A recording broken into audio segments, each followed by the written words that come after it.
Ready to go on the air. Okay. Hey, everyone. Oh, that's a beautiful screen. Hi, Julie. Judy? Terry? Good morning. Oh. All right, I believe we are live. Okay, I think we're on the air.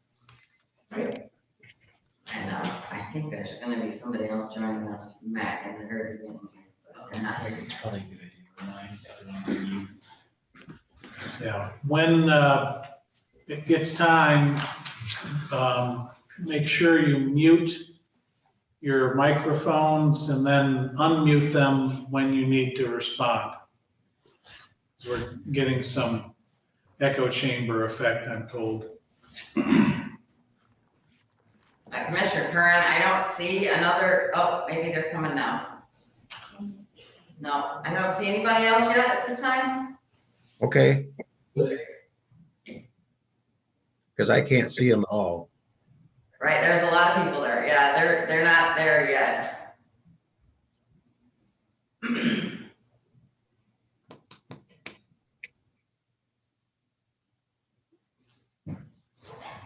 Jim, where are the third graders from? Brandywine Elementary. Oh, okay. Yeah, my grandson Brady is in that class. Oh, okay.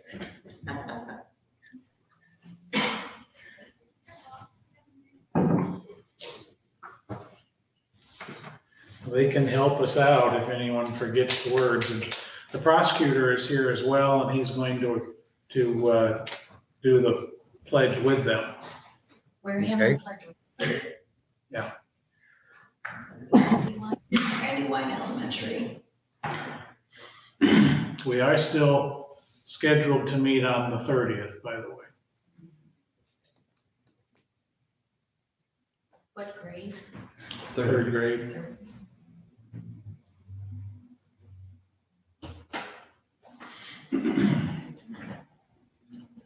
So tell us when we're ready and That's pretty cool. we'll get going. Sorry.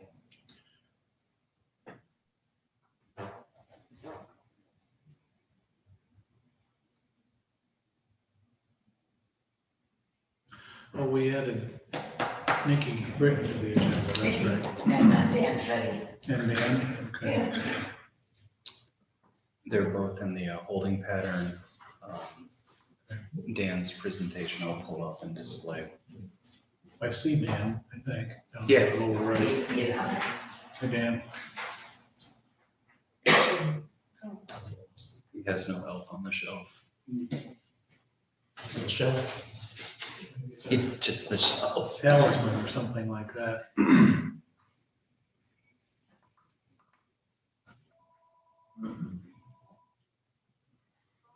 Well, I would think we gave it sufficient time on that. If they weren't able to get on, that's fine. We can always try again, Yes. maybe when they're in fourth grade. They get there. Great. If there is a fourth grade, who knows right now. I'll keep an eye on it just in case they happen to stop All right. here. Well, let's go ahead. We'll do the invocation first by Commissioner Hugel and then the pledge by the prosecuting attorney second.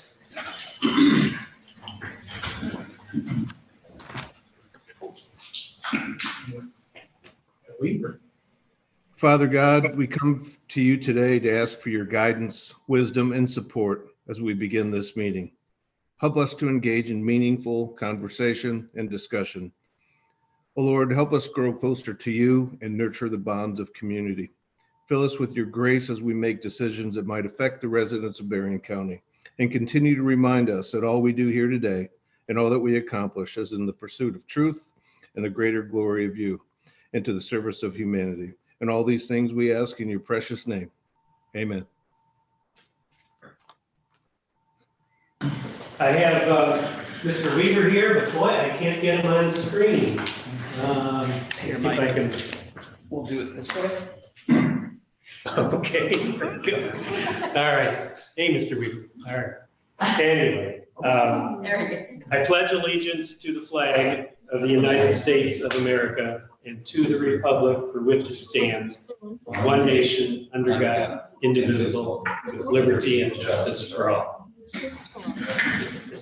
Thanks for trying. No problem. I just need to move it laying down. We should have a shorter extension cord. That's actually a fire hazard to have those loops laying on top of themselves. Will the clerk please call the roll? Checkering. Here. And you need to state where you're located, please. Unmuted, I will. Okay, yes. On the shores of Lake Michigan and St. Joseph by Zoom. Thank you. Curran. I'm present via Zoom from Niles Township. Freeling. Present via Zoom in Baroda, Michigan. Harrison. Present via Zoom from Lincoln Township. Hugo. Present via Zoom, St. Joseph Township. Hinkleman. Present via Zoom from Bainbridge Township, Waterloo. Majeric. Present via Zoom, Niles, Michigan. Meeks. Present via Zoom at Big Charter Township. Scott. Present via Zoom from New Buffalo Township. Ballrat. I'm here via Zoom in Coloma, home of the Comets. Yarborough. Present. The city of Benton Harbor via Zoom. Elliott. Present, metaphysically and otherwise in the boardroom. Mr. Chair, you have 12 present. Thank you. Minutes from last week need to be approved. Did everyone get a chance to go through them? Hadn't heard about any changes needed, so unless there's a motion and support needed to approve them. I'll make a motion, Walrath. I'll support. Moved by Make 'em Boras, sure. supported by Majeric. Will the clerk please call the roll? Checkering. Yes. Curran. Yes. Freeling. Yes. Harrison. Yes. Hugo. Yes. Hinkleman. Yes. Majeric. Yes. Meeks. Yes. Scott. Yes. Ballrat. I'm signing off. Affirmative. Whatever. Yarborough. Yes. Elliott. Yes, Mr. Chair, you have 12 yeas. thank you. Madam Clerk, any communications? Yes, you received 2 communications. One was from Kelly. Sorry. One was from communication from Kelly Stelter, Berrien County 4-H Program Coordinator. The Berrien County 4-H Spotlight December and January newsletter received on December 11th. You also received a letter from Eric Hopstock, Superintendent of Berrien and RESA, a letter of appreciation for the Berrien County Health Department received on December 16th. He requested that the letter be read. Mr. Chair, do you want the letter read? That's fine. Yes. Yes, please. Okay. Berrien County Board of Commissioners, dear Berrien County Board of Commissioners, on behalf of nearly 26,000 students and 3,000 education employees in Berrien County, we would like to commend the Berrien County Health Department for its support of the education community during the COVID-19 pandemic. This has been an extremely unusual and trying academic year. From having to redesign class schedules and school bus seating to allow for social distancing and developing school-based COVID-19 mitigation strategies to learn about how to best stop the spread of communicable diseases and supporting community efforts to wear face coverings. The Berrien County Health Department diligently guided school districts through every executive order, emergency order, and directive issued by the Centers for Disease Control and Prevention. They also provided their own local recommendations to meet the specific education needs and develop customized resources and materials to support Berrien County families. We are certain that area school districts would not have been able to provide in-person instruction nor maintain extreme low COVID-19 positivity rates within our school buildings without the health department's expertise and unyielding support. It is also with deep appreciation and gratitude we recognize Dr. Frederick Johnson, Nikki Britton, Guy Miller, Jillian Conrad, Courtney Davis, and their team of contact tracers for their guidance and leadership.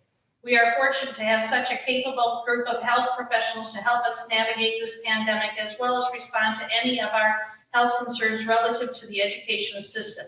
We thank them for all of the work that they have done on behalf and are grateful for the extra hours, the difficult decisions, and their weekly phone calls to ensure we had access to the latest data and community spread rates, hospitalization, and how the data translates to the school environment. Additionally, we thank the health department team for supporting schools and contact tracing efforts. As we have learned over the past few weeks, this is no easy task. The dedication the team has demonstrated through the contact tracing process alone should be celebrated as a heroic effort. Again, it is very greatly, sincerely, we appreciate our appreciation of the Berrien County Health Department for providing school leaders with the information and tools we needed and will continue to rely upon to keep our students, staff, and families' health and safety. Respectfully, Berrien County school leaders. Very good. Names are listed. Nice. Thank you. I think we can all agree, we appreciate that they took the time to send that communication and certainly appreciate the content of it. We are to the point now where we need to do the oaths of office for people who are going to be here in January. Madam Clerk. I'm going to come closer to the screen so I can see all of you, and I will explain the rules, what we have. First of all, I want to thank Commissioner Checkering and Hugo for your service. It's been fun working with you, and I look forward to working with the new candidate select. On the new candidates, does everybody have their oath of office in front of them? Do not sign it. If you sign it, we have to start over. Does everybody have it? Yes. Okay, if you do not have it, if you do not, I will have to see you another day because you will have to sign this in front of me and we will have to videotape. I have received some driver's license. If I have not received all, Annette shakes her head that we have received them. So the candidate-elects, would you please raise your right hand? And I guess I'll swear at you. They all need to, right? Okay. There we go. Are you all, I'm gonna make you stand too. Do you solemnly swear or affirm that you will support the Constitution of the United States and the Constitution of this state, and that you will faithfully discharge the duties of the office of County Commissioner in and for the state of Michigan and the County of Berrien according to the best of your ability? Say I do. I do.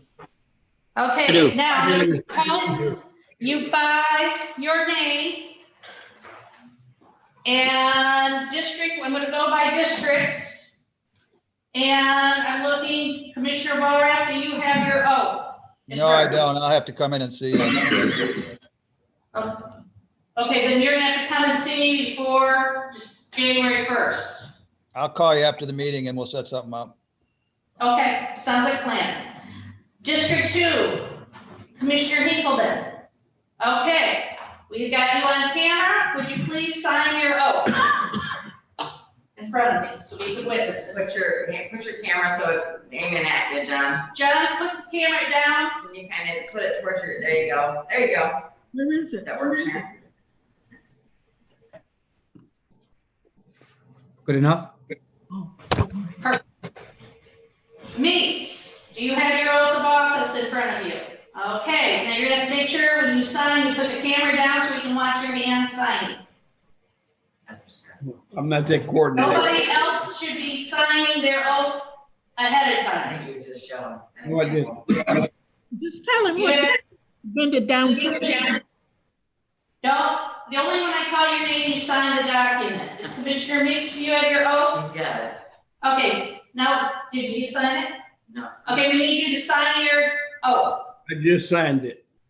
Oh, Okay, we got to take, well, I mean, this whole thing is taped, so. okay. Commissioner Yarborough, do you have your oath of office? I do. Okay, There you go. Perfect. sounds good. Mr. Val, do you have your oath of office? I I do. see it. Okay, show me your oath of office so I know you got it. Okay. Okay, now sign, now we need you to sign your oath.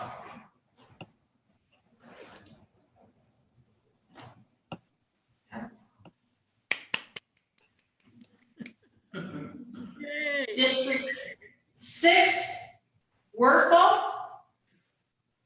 We need you to, do you have your copy of your oath? I think I see it. Okay, I need you to sign your oath.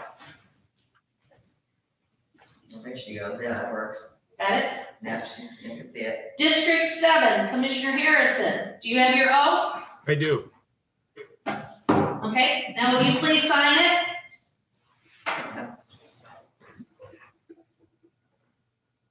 District 8, Commissioner Freeling, do you have your oath? Let's see. I do. Oh, she can see it? Okay, I'm trying to look at the picture. Okay, now we need to watch you sign it. Yeah, the clipboard with the oath is a good idea. Yeah. District 9. Yes, I Commissioner have my Scott. oath, and I will sign. Okay, thank you, sir. Done. District 10. I'm here. Okay, and I give you your oath and you can sign in front of me here. Okay. District 11, Commissioner Curran. Yes, ma'am. Oh, I see. Yeah, he's good. Okay, we've got you. District 12, Commissioner Majerick, do you have your oath in front of you? You got it. Okay. You does have it? Oh, wonderful. Good job.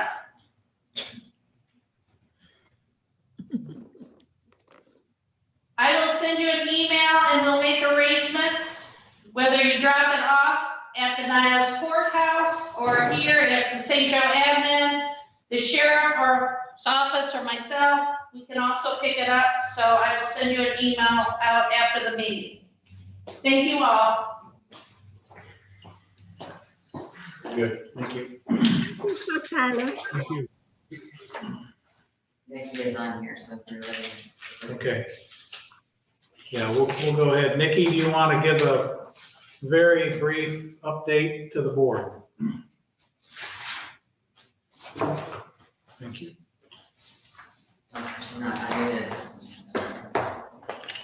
All right, we'll go through some of the data pretty quickly. The Cliff Notes version is we are seeing some encouraging trends within the data, but it's a little bit hard to make sense of, and we're not seeing all of it. We're not seeing it all across the board. So it's a mixed bag of news. So if we look at the number of cases that we have been experiencing, we all remember this really steep incline leading up to right around Thanksgiving. We have seen a few weeks of declining number of cases, which that can be seen as somewhat encouraging. However, we know that the amount of testing that has happened during the same time period has also decreased. We had a peak of about 1,300 tests per day being done in Berrien County just before Thanksgiving. And currently we're at an average of about 870 tests per day being done in Berrien County. I don't think that change in testing explains the whole decrease that we see in this, but it is certainly a factor. It's hard to tell. Some of this could be the fact that we have been really diligent with our preventive health and safety measures. It could be the fact that we're having reduced gatherings indoors. Could be part of just the normal ebb and flow of disease transmission. There are highs and then there are lows. So we need a little more time to put that fully in context. But like I've said, the number of confirmed cases is never the one piece of information we want to draw from. And probably the best piece of information really is hospitalizations. So this is the average hospital census with COVID-19 patients. There was a similar increase across October and November, a little bit of a leveling off and a bit of a dip around Thanksgiving, but then there's a continued increase with perhaps a little bit more of a plateau. We heard from Dr. Hamill this morning on our Facebook Live event, and he was indicating that at the peak, we had about 85 patients at one day in the hospital. Right now, we're back into those high 60s as the average, which is something that at that level, it can be sustainable, but we don't want to increase again. So there's some bit of encouragement that we did not maintain that trajectory we were on in November. And some of that I think can definitely be attributed to the diligent actions of our community and the fact that people have been diligent with those protective measures. And just to give you a little bit deeper dive on the hospitalizations, this pie chart here shows the average age of people who've been admitted to Spectrum Health Lakeland with COVID since November 1st. So really over the last 6 weeks or so. This dark orange category is people who are 80 plus. That's about 20% of the inpatients have been 80 years or older. We've got another chunk here, that large portion that are 70 to 79-year-olds, and then 60 to 69. So those 60 plus are making up 65, 70% of the inpatient admissions. Then there's another not insignificant proportion of patients that are in the 50 to 59, and then a handful of those under the age of 50. This is consistent with trends that we've seen throughout the course of the pandemic, but I know that age breakdown is something that has continued to be of interest. And then this last graph, those lines are really skinny, so I apologize, but this is showing deaths amongst Berrien County residents due to COVID-19. And you can see that there has been an increasing trend in the number of deaths over the last several weeks. That is something that you would expect. As the number of cases increase, the number of deaths would increase as well. It has not increased to the same degree, but we're still seeing this. So there are some small bits of encouragement here. And if we stay on the same trajectory of only 100 or so cases per day coming back, high 60s in terms of number of people in the hospital, that will help us avoid overtaxing the healthcare system, reaching beyond capacity. I think at the time that having this encouragement in the data, at the same time that we're experiencing a little bit of hope from the vaccine coming out, starting to become available. Spectrum Health Lakeland vaccinated some of their staff members yesterday. So we have the first 80 or so people in Berrien County have now been vaccinated, which is very exciting. The health department is expecting to get some vaccination within the next week or so, depending, as long as everything goes according to plan with the FDA's emergency use authorization of the Moderna vaccine. There's meetings about that today and throughout the whole weekend to get that to come together. There are some signs of hope. However, we must continue to be diligent with our preventive measures, with our social distancing, avoiding large groups, minimizing contact with others, wearing our masks, washing hands, staying home if sick. All of those things are incredibly important. It will take months before we are able to get to vaccinating the general public. Right now, we are starting just with healthcare workers and those that live in long-term care facilities. We're going to need to be really diligent with all those practices while we are administering vaccines. So there is some hope on the horizon. It will take months before we start to see the impact of that, however. And I'd be happy to answer any questions. Any questions for Nikki? All right, thanks, Nikki. Thank you. We'll be seeing you next week virtually for the COVID meeting, and we'll be staying in close touch day to day. We're going to, if there's no objection, make a slight adjustment to the agenda. One of the honorary resolutions today, B20124110, is for Mike Sepik. And I'm pulling that to do it now.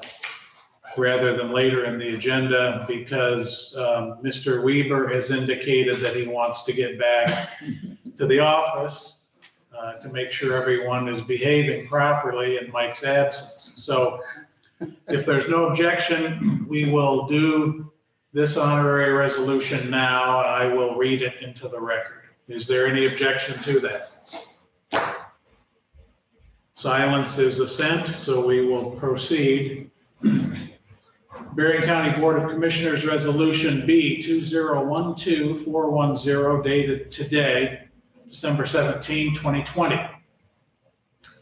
The Honorable Board of Commissioners of Berrien County, Michigan respectfully recommends the adoption of the following resolution. Whereas Michael Joseph Sepik, a lifelong Michigan resident, attended Michigan State University and Cooley Law School before beginning to practice law in 1979. And whereas in October of 1988, he was hired as an Assistant Prosecutor 3 in the Berrien County Prosecutor's Office. I believe that was by Paul Maloney, and I remember when you were hired. And over a span of years since, he served also as Chief Trial Attorney and Chief Assistant Prosecuting Attorney. And whereas in 2013, he was appointed as the Berrien County Prosecutor and was subsequently elected by the citizens of Berrien County for a partial term and a full term to follow. And whereas under his leadership, the Prosecutor's Office has authorized thousands of felony and misdemeanor counts per year and prosecuted the criminals that threaten the quality of life in our county. And whereas in his role, he has exerted his efforts with passion while standing up for and being the voice of victims through the criminal justice system. And whereas through the efforts of Mike Sepik, Berrien County became home to a canine advocate known as Mr. Weber, who quickly became one of the most liked county employees ever. And whereas the actions of Mike Sepik echo the mission of Berrien County by providing leadership, cooperation with all units of government, sound fiscal management and planning, thereby promoting public safety, health, well-being, and prosperity in order to improve the quality of life for present and future generations. Now, therefore, be it hereby resolved that the Berrien County Board of Commissioners formally recognizes Michael Joseph Sepik for his 32 years of dedicated service to the citizens of Berrien County. Be it further resolved that Mr. Sepik's life, actions, and contributions reflect most favorably upon himself, his family, the Berrien County Prosecutor's Office, County of Berrien, State of Michigan, and the United States of America. Respectfully submitted this day by the Berrien County Board of Commissioners.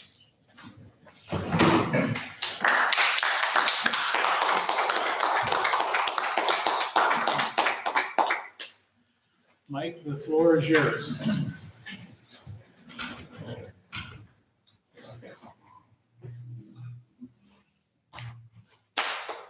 Thank you very much. That really is humbling, and I appreciate the kind words. I think I do want to mention, because it's relevant that I'm here with the Board of Commissioners, that I'm on a forum with the other 82 elected prosecutors in the state, and I continually hear the discord between many prosecutors and their Board of Commissioners. And I think one thing that's remarkable about my 7 years is there really has been no discord. There's complete cooperation, there's understanding, there's trust. And just as a brief, hopefully a brief example of that is when I came to the board asking for an audio video specialist and the need for that, and I won't go into all those details, the board trusted my assessment and granted that position. When on that forum that I just spoke of, I hear about offices getting buried in audio video concerns, I started out by responding, well, I have an audio video specialist. And people got tired of hearing me say that. because several have gone to their boards and they haven't been able to accomplish that. And more, as recently as this week, I've heard that same grumbling from prosecutors, and now I don't mention that anymore because they don't want to hear it from me. But I think that's, just as a for instance, that's a position that's going to gain traction. And again, this board trusted my judgment, and Mr. Weber is scratching right now. But again, I appreciate all that. I appreciate the comments. I have no doubt that that trust hopefully will continue with Mr. Perangeli. He'll be an excellent successor, and I look forward to hearing good things from the county. Thank you again. Thanks, Mike. Are you working through the month, or are you using some vacation time, or what? I will be here through December 31st. Okay, very good. Well, hopefully we can catch up again. I understand with the circumstances as they are, there can't be a normal reception and whatnot like we would typically do for retiring elected officials, commissioners, you name it. But hopefully something suitable under the circumstances is forthcoming. Well, what I've joked with my staff is that I was intending to have perhaps something in mid-January. I don't think that's doable now. So then I'm thinking of like June, and I've said, if I try to do something in June, they're going to be saying, who's that guy? Who's that? So anyway, we'll see. All right, very good. It's understandable if you need to cut out. Thank you. Appreciate it. Okay, thanks, Mike. Chair, Mr. Chair. Yes, sir. This is Commissioner Scott. I would just like to lend a bit of note to this to Mr. Sepik. It was always interesting dealing with you when I sat on finance and you would come in and ask for things. And we thought that it was very important. And I just want you to know that I thank you for all of your hard work and your explanations on asking for more money for personnel and things like that. I did appreciate that, and I just wanted you to know that. Thank you very much. Thank you, Mr. Scott. All right, I'll take a minute for Mr. Weber to escort the prosecutor out of here. And then we will pick up with the CARES grant update with Dan Fetty.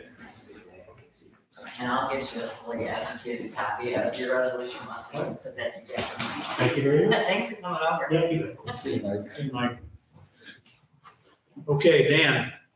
Good morning, everyone. Can you hear me? Yep. Okay, great. Brian, is there a chance that you could share the Thank you. Okay, I'm here today to talk to you about the Community Development Block CARES Act funding. The board approved 2 weeks ago, and I briefly talked to you about it at that meeting. And I had indicated at the time that we knew we were going to have some challenges in using these monies because they're associated with certain federal rules that restrict their application. Primarily what we've run into is that we have to use the money to reimburse eligible expenses that were incurred to address the COVID pandemic, but that also directly benefited a vulnerable low to moderate income population. And that has turned out to be somewhat of a challenge when we look at our own internal costs to see what's qualified and what's not qualified. And I'll walk you through how this is working now. Brian, can you go to the next slide, please? Okay. So again, I mean, just to reiterate what I said, this is CARES Act funding. It's intended to reimburse unbudgeted expenditures that were undertaken in response to coronavirus. Examples of that would be personal protective equipment that we purchase in order to protect the public from the virus when they come into the buildings, sanitation equipment, telehealth equipment to allow residents to access healthcare providers or mental health providers, public services like COVID testing sites, direct assistance to vulnerable populations through food delivery, medical care, prescriptions, and so forth, and emergency housing for healthcare workers. There was also a provision that allowed us to reimburse for overtime for staff and to pay for hazard pay, but only for essential workers. That would be county sheriff or EMT first responders. The challenge with this one, unlike some of the other funding that we've had, is that in order to reimburse or in order to pay hazard pay, we would have had to have an approved hazard pay policy in effect prior to August 1st. And I still don't have a clear explanation as to why that provision was put into this, but that's what our grant regulators are telling us. Next slide, Brian. So we've got some challenges here because when we started looking at our own internal costs, we found that either they weren't eligible under this program because we couldn't directly tie them to the low to moderate population benefit, or if we could, many of those costs are already being covered, if not all of them being covered by our pre-existing CARES Act money that came through Treasury. So, obviously we're trying to figure out a way to get this money out the door. We called MEDC and had a conference with them and said, what do you suggest since we can't find our own internal costs? And they said, well, you have a number of community partners that participate in your emergency response activities directly. Why don't you reach out to those community partners that are active participants and see if they have unreimbursed costs that could be eligible under this program? So we looked at our emergency response team, the entities that are members of the Disaster Relief Consortium, EOC, and of course, United Way and Area Agency on Aging play a large role in all of our emergency response, in particular this response. Over the last 9 months, they've been highly active. For those of you that have sat out at the EOC through drills or so forth, you know that United Way and Area Agency are literally at the table running the service agency response for at-risk populations. So we did reach out to them, talk to them, and see if there were any costs that they'd incurred that we could look at reimbursing. Again, time is of the essence because these are costs and goods and services that have to have been purchased and delivered by December 30th. But fortunately, as it relates to this grant, we have until the end of February to make final submittals to the state, to the MEDC. So we have some time to go through this and make determinations on what's eligible and what's not. Brian, next slide. Just to give you an example of what we're talking about, why this is so difficult to use, like the plexiglass that we put up in the building between the public and the employees, that's reimbursable, but the plexiglass and other protective measures that we put in between employees is not reimbursable. Next slide. Information technology systems and upgrades to promote telehealth, perfectly eligible, but all the IT upgrades that we've made to promote remote working are not eligible. Next slide. And things like food distribution to vulnerable populations are eligible, but rent or mortgage assistance to vulnerable populations are ineligible. And this is all based on these somewhat arcane federal regulations. Next slide. So in discussing with United Way and Area Agency on Aging, we have looked at a variety of direct costs that they've incurred for the benefit of this low to moderate vulnerable population. In the case of United Way, they've made direct grants to school districts to assist with remote learning technology, with social and emotional curriculum, cleaning supplies for the classrooms, books for students that have been at home learning, food to students from vulnerable populations, personal care items, cleaning, PPE, supplies, and so forth that are necessary in the schools. And they've actually made a number of grants for telehealth, mental health, to mental health organizations to promote telehealth. Area Agency on Aging actually had a much more direct response.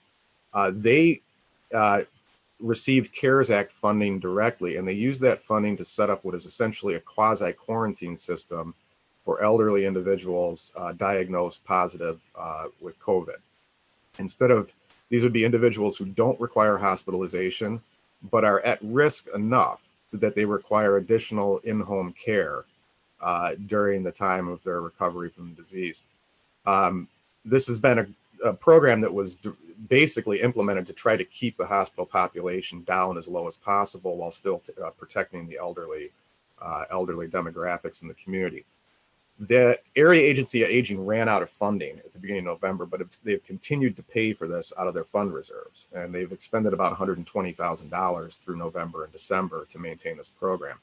I'll tell you, this is like, this program is kind of tailor made for what our grant is intended to pay for, really. Next slide, Brian. So we're continuing to reach out to NPOs that have been involved in the emergency response and that have incurred eligible costs. We're looking at this, that these NPOs have to be countywide. We'd prefer that they're members of our emergency response team at the EOC, and that their activities were tied in some form to the emergency declaration of the county. Expenses, again, must be benefit a low to moderate income and vulnerable population. Goods and services have to be received by December 30th. We can't have duplication of reimbursements. We have to look at all of that carefully. The entities have to be current vendors of ours, legally constituted 501c3s, with all their appropriate IRS filings, and we also have to ensure that they're not on the federal debarment list. This would be true of any CDBG grant that we administer. Again, submissions are due at the end of February, so there's no rush to get this done right now. So what we intend to do is, when we get as many submissions from the nonprofits as we can, we'll go through them, we'll determine eligibility.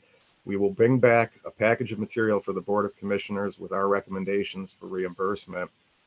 And that will also include compliance documentation from the nonprofits and indemnity agreements, spelling out that if the nonprofits were reimbursed for costs that are later deemed to be ineligible, that the nonprofit will indemnify the county for any repayment of those funds. So that's the kind of the long and short of where we stand on this. I want to emphasize that we know that there are multiple nonprofits in the area that have incurred costs in response to this pandemic. And it would be wonderful if we could cover all of their costs. And we're going to try to do as much as we can. But obviously, we're not going to be able to satisfy everyone's needs with the limited amount of funding we have. That is why we've based this on an idea that the nonprofit should have some kind of community-wide reach and representation, and that the nonprofit is a pre-existing or outreach partner for our direct emergency response activities. We want to take care of our partners who have incurred these costs to some degree in furtherance of our response. And then if we have money left over, we can look at some of the other nonprofits that maybe weren't so tightly connected to the county's direct response. And then I'd be happy to answer any questions anyone has. Thanks, Dan. Anyone have any questions? And Dan, this is Jim Curran. The money has to be spent for 501c3s. Municipalities, cities, townships, villages are not eligible. There's a possibility that we could do local community, but again, you'd have to be looking directly at the categories of cost. So there's a number of program, and the recommendation has been to go to the nonprofits first, because many of the nonprofits are the ones that are serving the vulnerable population on behalf of the governments during this response. Okay, how do you intend to communicate that to the local municipalities to see if they have any eligible expenses, or if there any organizations in their area may be eligible for this money? Well, again, as I indicated, our strategy or our thinking is to first go to the nonprofits that have the countywide mandate and that are participants in our EOC process. If there's money left over after that, we'll communicate to the local units that we may have available funding for eligible costs and ask them to compile lists of whoever they partner with or relied on. But the key is since it's a countywide grant, we have to look at countywide activities first before we start getting into kind of the more localized response. Okay, and there's only 2 organizations that you've identified that meets that criteria at this point. At this point, but we're still looking at a lot. I mean, I'll give you an example. We're going to be looking at the senior centers to see whether or not they have costs associated with this. I know we've gotten submissions from local libraries. We've gotten submissions from localized neighborhood organizations and so forth, but we The idea is to try to be fair and to try to be consistent with the guidance of this grant. We're looking countywide first, and then from there, we'll go back down to the local level. Okay, thank you. Thank you. Bless you. Mr. Chair, can I Yes. follow up on that statement? Yes. So the part of the reason that I asked Ann to join both the Finance Committee as well as to the full board today is I recognize this has the potential to be a little bit of a dicey topic. It's going to feel to some as though we're picking winners and losers. And we're trying to operate with complete transparency. The purpose of bringing this to the full board's attention is twofold. One is to make sure that the elected officials are aware of the situation, but two, to make sure that the public's aware of the situation. The strings that are attached to the block grant funding are really difficult to navigate. And I compliment Dan and his team. They've talked to, I think, about a dozen local nonprofits trying to determine whether or not their expenses are eligible for possible block grant reimbursement. And I anticipate with today's presentation that number is going to jump significantly as other nonprofits start knocking on the door saying that, hey, they've got PPE expenses and other related expenses tied to COVID-19. That was part of the goal, was to make sure that we're not hiding this, to make sure that you all as elected officials are completely aware, but also that the public's aware that this is something that we're actively working on. The difficulty here is, number one, the strings attached to the money are difficult to navigate. And number two, it's a really compressed timeline for us to review the NPO's submissions, and then also to get this thing closed out and the dollars allocated spent before the end of the grant period. So with that said, I just wanted to make sure this was on everyone's radar. Thank you, sir. Very good. Thank you. Any other questions or comments for Dan? Commissioner Scott. Dan? Yes, sir. Question here is, are you going to come back to this board before the end of the year, or the new board with the 2 new members? Commissioner, I don't anticipate that we're going to have to come back to this board before the end of the year, because I think we're going to be, as Brian indicated, I think we're going to be inundated with requests that are going to take us quite a bit of time to work through. My expectation is that we would come back sometime in late January to review that with the board, with the anticipated submission date in late February. Thank you, Dan. Mamie, did you have a question? Yes, how do you get the packet? Is it ready yet or what? Well, we don't have a solicitation packet. We are just contacting the nonprofits directly. And again, as I indicated, we went through the EOC system first. And we're polling the EOC partners first. And then after that, we will look at submissions from smaller organizations. Okay. Any other questions? All right, very good. Dan, thanks. You're free to go. Thank you, everyone. We'll move on to the next agenda item, which would be the report first from administration and then from finance. Jim? Okay, thank you, Mac. The administration committee met this morning at 8 a.m. There are a number of resolutions presented to you today. There are 12 of them. I'm not going to go over each individual resolution. If you have any questions, I would be happy to answer them. They are either renewals or end of the year housekeeping for anything that would expire on December 31st. So if there are any questions, I'd be happy to answer them. Okay, the next item we have is under other business, Mr. Chair, we will have some board appointments to make to the 911 Advisory Board. So if we could schedule that, I'd appreciate it. And then we had Paul Janka Jr. come in and present a couple of topics for us.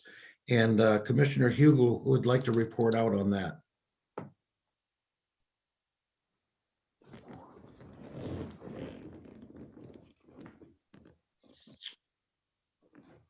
Chris, are you there? Okay. Chris, yeah, he's not. Very Hang on, good. Chris. Does anyone have any questions for admin? There we go. He's unmuted now. All right, hearing none, we'll move on to finance. Madam Chair. Oh, wait a second. No, I'm not done yet, Matt. Oh, I'm sorry. And then Bill Checkering was waving his hand also. So Jim, please continue and we'll get the train back on the tracks. Okay, is Chris Yogel still present? I am here, yes. Okay, Chris is going to report out on the public defender. Paul Jancha Jr. was in and had a couple of requests for us. The first being a request for a complement change. As we all know, they've had some growth over at the public defender's office. In regards to their office supervisor, the request was made to move that individual from the upper level of a grade 7 to the lowest level of a grade 9 in terms of pay based on the importance of her job, and especially with moving from 8 attorneys to 24, including 18 panel attorneys, contract attorneys. So that request will be coming to move her up into a different grade. Secondly, as we all know, the crowded circumstances that they have over at the Church Street location, it's starting to affect morale. And as you all might recall, that we've moved half of those people over to 511 Renaissance Drive. The request has been made to move the remainder of the office so they can all be under one roof. And I think that's been the goal from the beginning. Obviously, that would all be in the lease, as we all know that if for some reason the funding would run out, that we would be able to get out of that lease. And we were all for that request as well. And that would start in February. Did I miss anything, Mr. Chairman? No, very good report, Chris. I didn't hear you say that the grade change from 7 to 9, we referred back to human resources Yes. for them to vet that and review it before it comes back to us and then eventually goes to PHSC. That's correct, Jim. Thank you. Okay, very good. Yes, Any Mr. questions? Checkering. Bill Checkering has a question. Okay, go ahead, Bill. Here, on this move, when they originally asked to expand to the Edgewater area, there was a lot of discussion with this board about their space needs. We put a huge investment in the building they're in right now. What is the plan of the administration if everybody consolidates into the newer, more expensive quarters in Edgewater? What's going to happen to the building that we've upgraded so much right there across from the courthouse? Good question. I'll ask the administrator to respond. Brian? Yeah, so the immediate response is I'll be working with Buildings and Grounds to winterize the building to ensure that no damage could occur from broken pipes, et cetera. The bigger response is that I can work with the administration committee to seek proposals to lease out the building to ensure that we're getting some use out of it.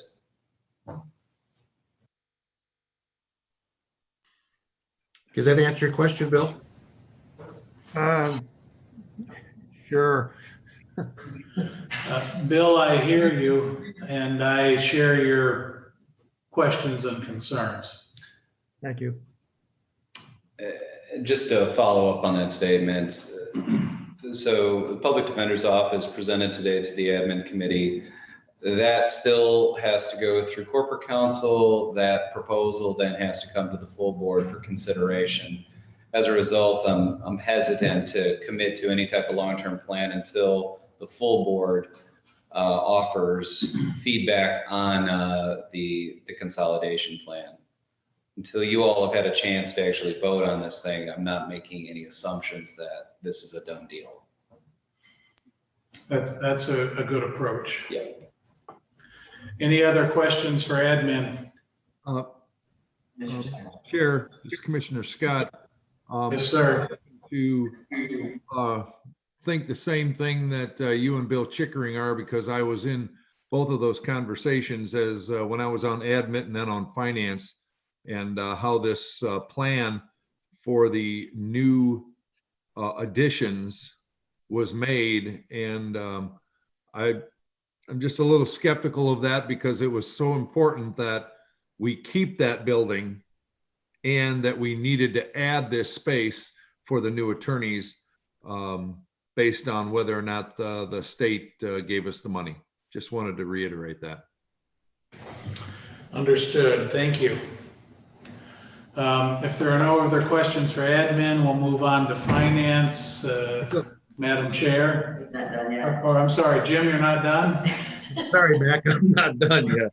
I didn't mean to be suggesting anything. Sorry. That's okay. We'll try to move right along. And I want to thank Commissioner Scott and Mr. Checkering for your questions, because we also posed those same questions and had those same ideas. So I appreciate those. The next item that we had was an update from Berrien on the Erosion Project over at Silver Beach and Lake Michigan. And Commissioner Meeks is going to report out on this. Well, I had to mute myself. Well, as you know, St. Joe partnered with us with doing the erosion at 50%, I believe. And we have a chance now to partner with St. Joe on doing the study with Edgewater about hydraulic, I guess, excavating and putting the sand back up on the beach. But one thing we've learned today that Michigan doesn't allow that at the point like other states. For some reason, it's considerably cheaper. And one thing we said when we started the project, I think Commissioner Scott and I was saying that the Army Corps of Engineers could put all that sand back on that beach. The sand hasn't went nowhere. The sand is at the bottom of the lake. But for some strange reason, Michigan doesn't allow that. This study is going to do, I guess, maybe it'll change things. This will be a big game changer for the state. If the study, if they would look at the study and say, and Michigan allow this would save us a tremendous amount of money. I mean, for this whole state. So I know as Berrien is some leaders in this county. St. Joe, I look at them as being a leader. Berrien County is a leader. Now, I think with us partnering with St. Joe, maybe we can do something that would help the whole state of Michigan. And maybe if we're in your district, maybe we can put that sand back up on the water plant. So this is my take on that. I think it'd be well worth our investment to partner with St. Joe. So this is, well, I had to leave early, but this is what I got out of it. So if I missed anything, Brian or Jim, could you add to it? Brian, you have anything to add? Yeah, so members of the board, what we're talking about is the Michigan Coastal Management Grant. The admin committee reviewed the conceptual grant application this morning. The intent is to partner up with the city of St. Joseph to seek the coastal management grant through the state of Michigan. If approved, it would then have Edgewater Resources, St. Joe-based engineering firm, leading a study that would take a look at whether or not offshore dredging could be applicable to the state of Michigan. This is done throughout the country. Unfortunately, it's just not an allowed tool under EGLE's permitting process. The state of Michigan seems interested in taking a hard look at the concept. If the grant is approved and if the study is conducted and embraced by the state of Michigan, it really could be a game changer for St. Joe, for every lakefront community in Berrien County and literally up and down the lakeshore. So this is something that I'm excited about. Admin offered a very hearty statement of support for the concept. My intent is to get a resolution prepared And I hope to have that on the December 30th meeting as a statement of support for the grant application. And I'll have a whole lot more details at that time. Okay, Thank you. Brian. Okay, the next item we have also came from Brian, and it is the Friend of the Court Remodel Project. And Commissioner Majerick would like to report out on this.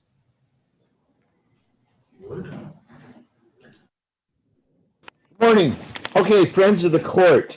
We started a project to relieve some of the crowdedness in Friends of the Court rooms. And the project, well, seemed like it was going to be in-house and be around $8,000 minus the new furniture that they were going to put up, because the old furniture is kind of falling apart. It's been moved around so many times, and I think they bought it secondhand from the beginning. Anyway, so they have new bids because they found asbestos in everything and found out that they have to remove that. So they have to have professional contractors come in and do all that. The new bid total is $125,000, $950. Well, $125,950,000. The construction is going to be $52,400. The asbestos removal is going to be $19,900. And this is on the side, the new equipment and the new furniture is going to be $53,650. So they're trying to get majority of it covered in the CARES Act. The issue is they don't know if they can have it started or ready or purchased by January 1st. So they're looking at it, but they think they can get everything done except for the construction, which is I don't know how long that's going to take. They haven't accepted the bid yet. So it's going to go to finance to see if they have it in a budget and everything and move forward. And so that's it. We're just waiting for everybody's approvals. Okay, thanks, Mike. Question? Any questions for Mike? Question? Yes, sir. Bill? Given that the Friend of Court is actually in the courthouse building, does the asbestos and other problems they found in that department create a bigger issue for the overall courthouse? I guess that would only be if it only comes if you're doing construction or you find it, but anything they do in that courthouse is going to be looked at the same way. It's going to be above and beyond what we, I mean, if, like I said, if they did this in-house and our maintenance did it, it would be about $8,000 plus the $53,000 of the newer furniture.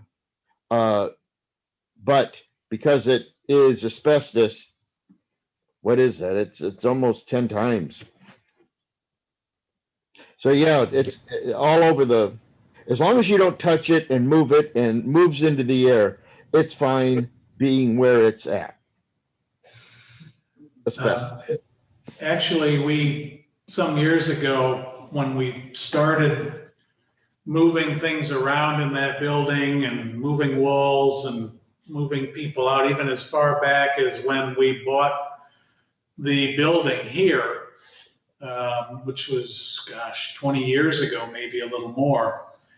We established a protocol for asbestos, which did not involve removal as the first option, because MIOSHA allowed us to, for lack of a better term, wrap it, to enclose it, to seal it off in place. So when that's done, that's an acceptable option. It's quite cost effective. There have been some situations where we've had to do abatement and removal and that is a big project. But typically, we're able to follow this long-established practice. There are some good contractors who know how to do it, and we're able to encase it and then proceed with the remodeling and reconstruction as per the plan. That answer your question, Bill? Yes.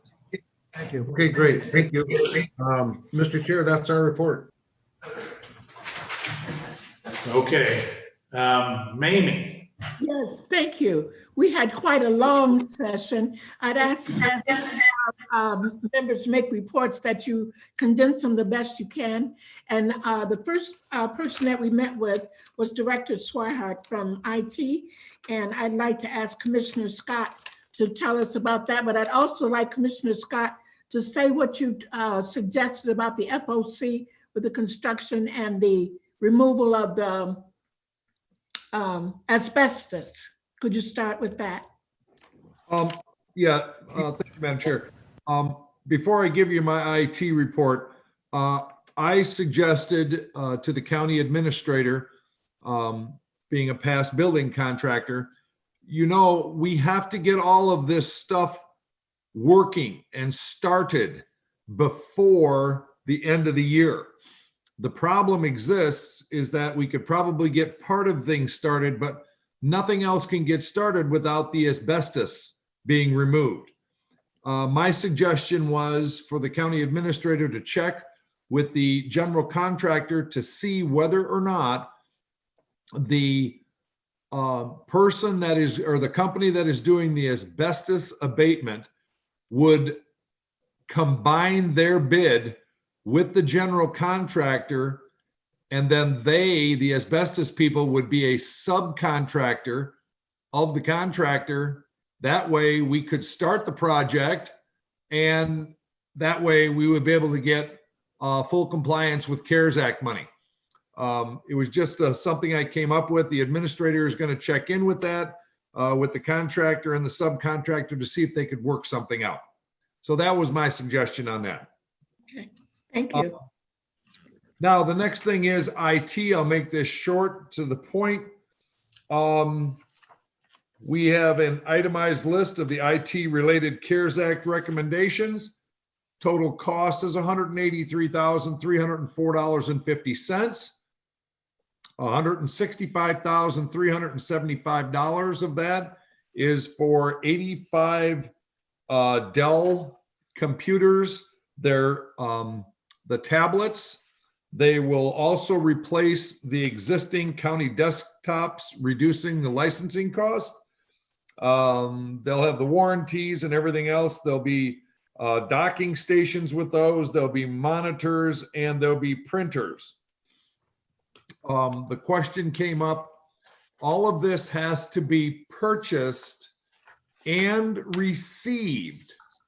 We need to be in possession of all of this equipment by 12/31, or we can't claim this on the CARES Act money. So according to Director Swihart, this stuff is available from Dell, and they'll be able to, they say they'll be able to ship it out right away if they get the approval.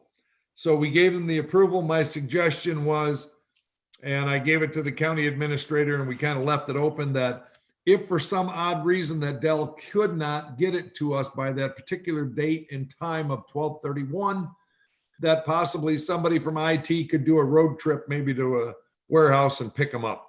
So they're looking into all of that. But the main thing is we have to have all of this equipment in hand by the 31st. And the biggest thing is the computers, the phone systems, the wired mice and keyboards, the PC speakers and the webcam and the keyboards. We would have all of that.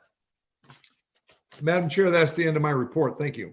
Thank you very much. And what we had to do from the Finance Committee was to agree that we would proceed so that they can put this order in today. They've been in touch with all the different jobbers, and they're just waiting, and they need to have them in the mail and on the way. So we as a committee said, yes, please proceed. If we had not agreed that he would do it, the requisition would have been pulled from our bills today. So we hope that you all, that agreement that we had would make it work. And we believe that we can get all these things here. We have a couple of weeks to get them. Then the next thing, Warren Parrish came in. You know, he made a presentation last week to the full board about assessor of record. And what Warren has been busy doing is meeting with representatives of all our communities, because they'll all have to sign, but he has until about January 21st, get the signatures of all the different communities, and that's well underway, and he believes that they will agree. Then we had a police officer that was hit by a driver, and the car was totaled. The police officer, and if someone was with him or the person that hit it, they're fine. But we need to order cars. The car was an older car, and we need to try to get a new Tahoe. And what they asked to do is to be able to order 2. Please know that earlier we told you we had requested 6, and we ordered 7 Tahoes, but we do not expect those until about April. So they're looking on the lots for a 2021 Tahoe because they're now a car short, and they're working on that. And we made a motion to go ahead and do so. I would like to ask Commissioner Harrison if he would tell us about the COLA for the retirees. Can you do that? Yes, I can, Madam Chairperson. So I just to remind everybody, the Finance Committee acts as the pension committee for Berrien County employees. And so there's been a discussion on a pretty regular basis about cost of living increases, or COLA. Finance Director Doug James came in and talked to us about where the pension stands, where the funding stands. And his recommendation was to forego any COLA for this year. And so the committee is in agreement with that recommendation. Yes, thank you very much. You're very welcome. Then, trying to see. Then Dan Fetty came to us and he presented to you all, so I won't have to go over that again about the Community Development Block Grant, getting that going. And so he explained that. One of the questions asked by our Commissioner Scott was what was going on with the TMI. We took it over, and what are we planning to do? And Dan Fetty said that he and Evan will make a presentation to us before long. They're working on it, and this is about transportation with Berrien Bus and all. So we're expecting an update from them, and then we'll bring it to you. Then we accepted the minutes, and then we also talked about the friend of the court, and that's what was going on. Then we had a public comment from Dr. Lester. He thanked us for the administration committee Zoom meeting and for the finance committee Zoom meeting. He appreciated having that information, and he thanks us for doing that. And then we were, let me see. That was still about the friend of the court. So thank you, that's our report. Anything else, commissioners? Madam Chair, I believe somebody wished us a Merry Christmas too on public comments. Oh, yes. Yes. Thank you. Yes. Okay, any questions for finance?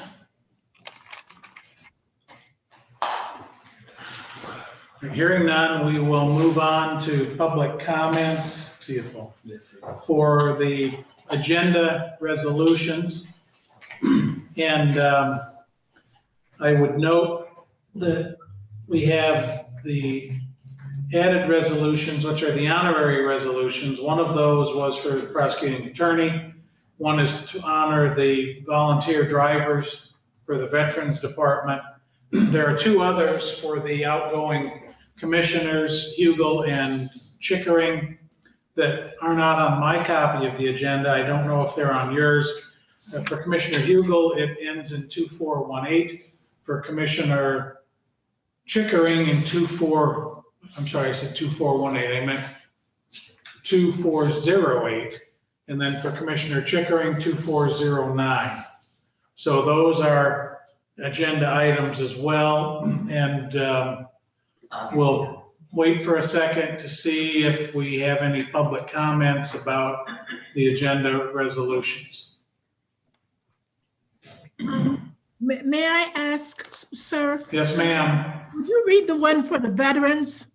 I thought I will be. it was beautiful.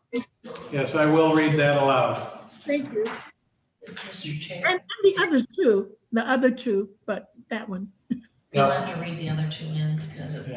Yeah, I'll be reading them all. I grabbed a bottle of water to keep the reed wet while I'm doing all that reading, so. Okay. Any comments regarding resolution?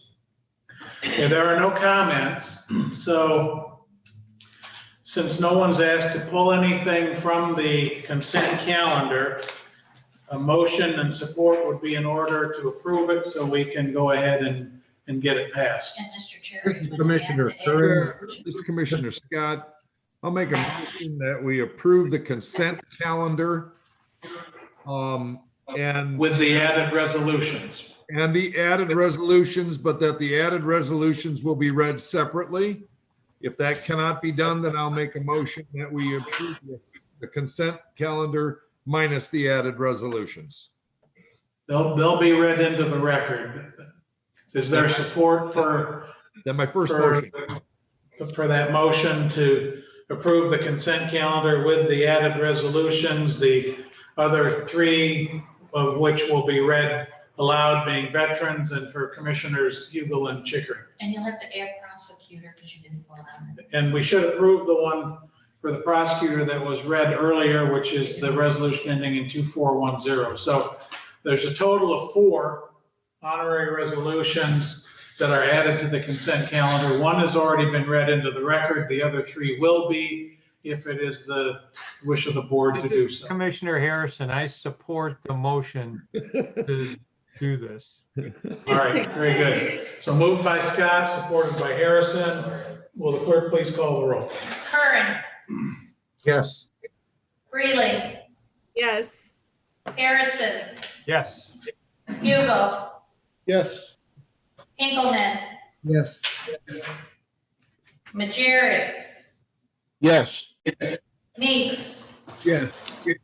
Scott, Yes. Allred, Yes. Yarborough, Yes. Chicory, Yes. Elliott. Yes. Mr. Chair, you have 12 yeas. Thank you. Beginning with the honorary recognition of volunteer veterans drivers, B 2012421, dated December 17, 2020. Whereas President Abraham Lincoln stated, "Honor to the soldier and sailor everywhere who bravely bears his country's cause. Honor also to the citizen who cares for his brother in the field and serves as he best can the same cause. And whereas there's a group of men and women who every week care for those who have served. And whereas they are the volunteer drivers that transport Berrien County veterans to medical appointments in either Battle Creek or Mishawaka, Indiana. And whereas with a caring heart and hands made for service, some of the volunteers have been driving for years and have logged hundreds of hours making sure that our veterans get to their appointments. And whereas it is fitting that the Berrien County Board of Commissioners express their gratitude to those volunteers. Now, therefore, be it hereby resolved that the Berrien County Board of Commissioners formally thanks and commends the volunteers that drive our Berrien County veterans to their medical appointments every week. Their names being as follows: Jack Blake, Bruce Feldman, Marjorie Wozik, Patrick Duncan, Tim Kraft, Peter Plakatis, Fred Smith, George Bond, Don Hyatt, Stacy Bruder, Tim Hayes, Bernie Lieberg, Ed Serafino, Tom Westgate, Madeline Crocker, Kevin Kelleberger, Paul Donovan, Dan Hoving, Mindy Logan, Bob Smith, and Ned Wollenslegel. Be it further resolved that the volunteers' actions and contributions reflect most favorably upon themselves, their families, the county of Berrien, the state of Michigan, and the United States of America. Respectfully moved by the full Board of Commissioners and endorsed by the board by prior vote. Next is resolution honoring Chris Hugel, B 2012-408, dated today, December 17. Whereas Chris Hugel took office as a Berrien County Commissioner on January 1, 2018. And whereas he has been a valuable and conscientious member, I think there is a correction on that. It's actually January 1, 2019. We'll fix that. And whereas he has been a valuable and conscientious member of the Berrien County Board of Commissioners and has made contributions to ensure that positive and significant developments were made for the betterment of Berrien County and its citizens. And whereas Chris not only served on the Board of Commissioners, he represented Berrien County on several boards and committees, including but not limited to the Community Corrections Advisory Board, Berrien County Human Services Committee, and the Public Safety Communications Center Operations Committee. And whereas he has given freely of his time and efforts in this capacity for 2 years, representing District 6. Now, therefore, be it hereby resolved that the Berrien County Board of Commissioners formally thanks Mr. Chris Hugel for his years of dedicated service and wishes him the best of luck in future endeavors. Be it further resolved that Mr. Hugel's life, actions, contributions reflect most favorably upon himself, his family, the residents of District 6, the County of Berrien, the State of Michigan, and the United States of America, moved and endorsed by all members of the Board of Commissioners. The last resolution to be read is the resolution honoring William J. Checkering, being resolution B 2012-409, dated today, December 17. Whereas William J. Checkering took office as a Berrien County Commissioner January 1, 2015. And whereas he has been a valuable and conscientious member of the Board of Commissioners and has made contributions to ensure that positive and significant developments were made for the betterment of Berrien County and its citizens. Whereas Bill has served in several leadership positions and has not only served on the Board of Commissioners, he represented Berrien County on several boards and committees, including, but not limited to, the Board of Health, Parks and Recreations Commission, Twin Cities Area Transportation, Southwest Michigan Planning Commission, Economic Development, and the Pension Board. And whereas he has given freely of his time and efforts in this capacity for 6 years, representing District 5. Now, therefore, be it hereby resolved that the Berrien County Board of Commissioners formally thanks Mr. William J. Checkering for his years of dedicated service and wishes him the best of luck in his future endeavors.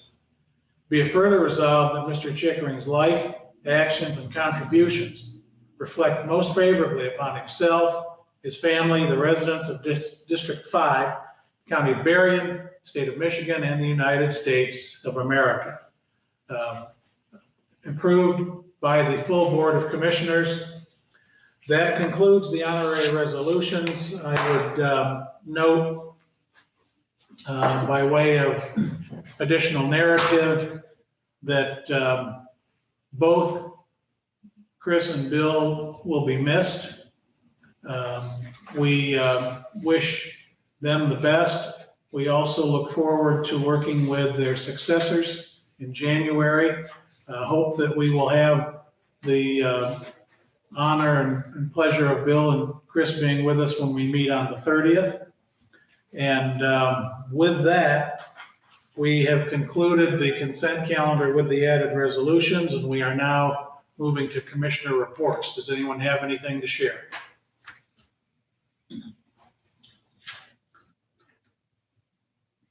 If not, we'll move to the administrator report.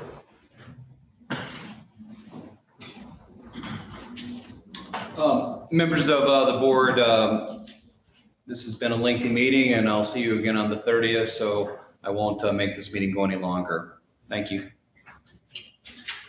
We're now to the point where we can receive general public comments, if there are any. Paul, did you need anything, or are you here for the 12:30? Sure, later.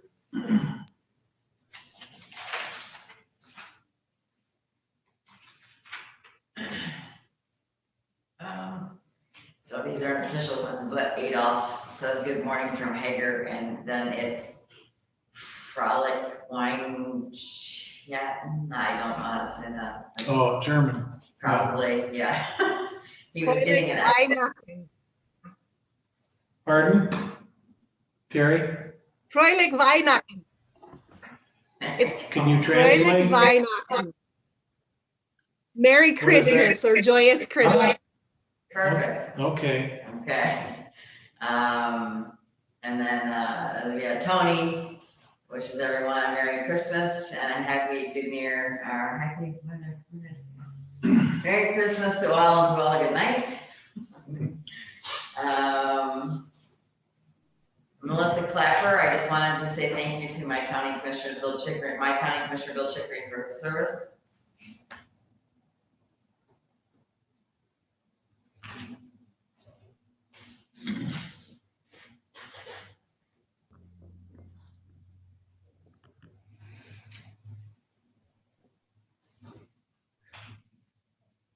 I think we're good.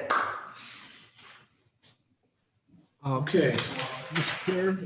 Chair? Yes, sir. Yes, Commissioner Scott. Chris Hugel, thank you for all of your work and support that you've been here on the board. I think we all appreciate it. I appreciate it. I appreciate your friendship.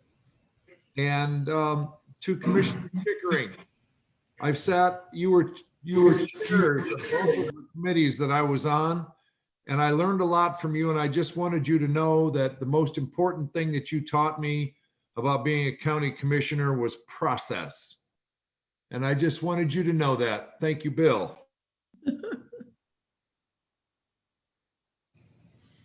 Very good. Thanks, Ezra. I think that echoes sentiment around the board.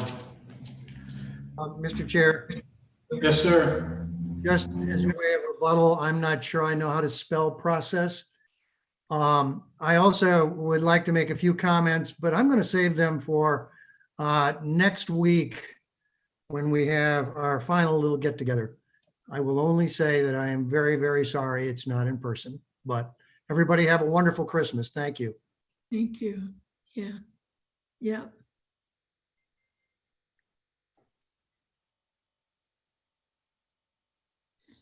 Merry Christmas to everyone. I'll see you on 30th. Are we going to meet again?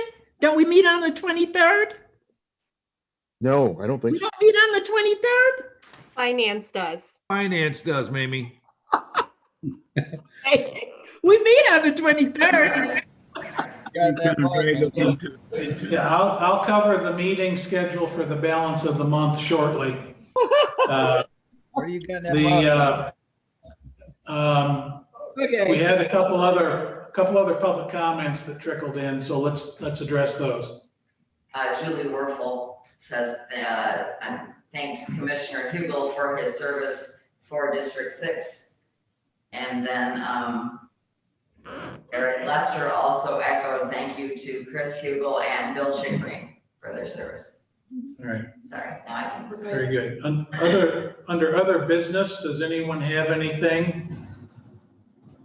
Mr. Chair? Yes, sir.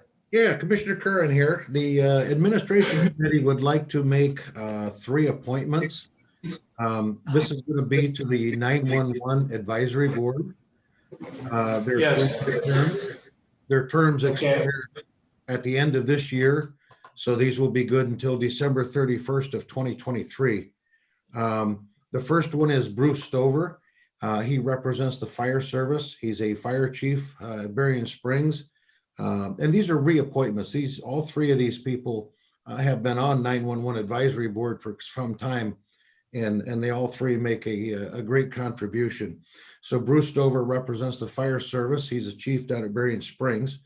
Jack Fisher Jr. is representing the emergency medical. He's with Medic 1. In fact, right now, he is the chair of the 911 Advisory Board. And then Ted Post, who is a citizens rep, who is retired from law enforcement. So these three gentlemen, we would like to reappoint them. They make great contributions to the board. They're all very good people. So I would like to make a motion that we appoint Bruce Stover, Jack Fisher Jr., and Ted Post to the 911 Advisory Board. I would support the motion. Moved by Curran, supported by Hugel. Reappoint them. For these three reappointments, Bruce Stover, Jack Fisher Jr., and Ted Post to the 911 Advisory Committee. Will the clerk please call the roll?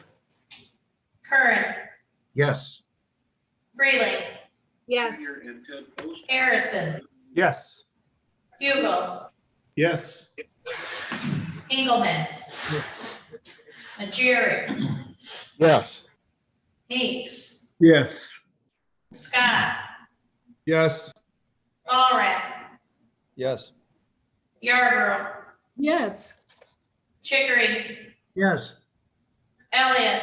Yes. Mr. Chair, you have 12 yeas. Thank you. Other business?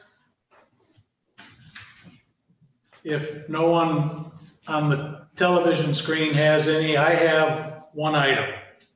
Okay. Following up from the discussion last week, Ezra and Don were discussing how remarkable in the good sense it is that this board has never been focused on party affiliation. Certainly it's recognized that the two-party system needs to be there, certainly at the state level and the federal level, national level, if you will. But here, and I can tell you for all the years that I've been around, and that's a lot, we have never cared about really what party you're with, where you're from, where you were born, which church you go to, how much pigment is in your skin. We've all pulled on the oars together year after year, and that's something in which I take great pride, and I commend this group and those who have served before for being true to that cause. And I am going to paraphrase something from Acts 17:26 that I think really addresses how we do business, and I hope that it can become more prevalent as we have so much disagreement across the country. God has made the world and all things therein, and he has made of one blood all of the people for to dwell on the face of the earth. And I guess as we head into 2021, I hope that can be our creed. With that, announcements and reminders. Finance Committee, as noted by Mamie, meets Wednesday, 9 a.m. The board will not meet, of course, on Christmas Eve.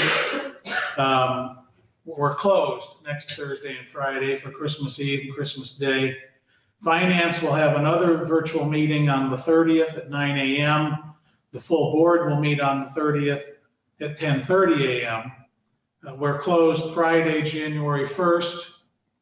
Tentatively, the COVID briefing will occur next Wednesday at 11 a.m. and then the following Tuesday, the 29th, again at 11 a.m. That's all I have. Does anyone have anything else for the good of the cause? If not, this board stands adjourned to the 30th at 10:30. Safe and blessed Christmas for everyone. Thank you. Merry Christmas, everyone. See you all. Merry Christmas, everyone. Bye-bye. When was the